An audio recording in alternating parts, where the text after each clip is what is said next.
Radiation చికిత్స అంటే మీ అందరికీ తెలుసు. చాలామంది కలోక్యలుగా కరెంట్ షాకులు ఇస్తారనుకుంటారు. బట్ ఇది ఎక్స్‌రేస్.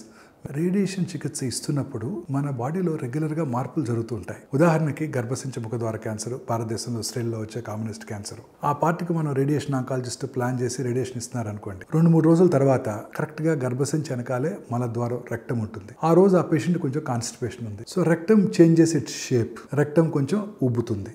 గర్భసించిని కొంచెం ఒక 5 మిల్లీమీటర్లు ముందుకు తోస్తుంది. బట్ మన రేడియేషన్ ఏమో ఆ ప్రాంతానికే ప్లాన్ చేసాం. సో అప్పుడు ఏమవుతుంది, పార్ట్ ఆఫ్ ద రెక్టమ్ మీద డోస్ పడుతుంది, పార్ట్ ఆఫ్ ద ట్యూమర్ మీద డోస్ ఉండదు. సో క్యాన్సర్ తిరిగి వచ్చే అవకాశాలు ఎక్కువైపోతాయి. అందుకని రేడియేషన్ ఆంకాలజిస్ట్ ఏం చేస్తారంటే కొంచెం ఎక్స్ట్రా ప్లానింగ్ చేస్తారు. అంటే నార్మల్ టిష్యూ మీద కూడా డోస్ పడేటట్టు చేస్తారు. ఇలాంటి చిన్న చిన్న మార్పులు వచ్చినా కూడా క్యాన్సర్ రేడియేషన్ ఏరియా నుంచి ఎక్స్పోజ్ అవ్వకుండా అవాయిడ్ చేయకుండా ఉండటానికి ఇలా పెడతారనమాట. కొంచెం ఎక్కువ ఏరియాలో ఇస్తారనమాట. దానివల్ల సైడ్ ఎఫెక్ట్స్ ఎక్కువ అవుతాయి.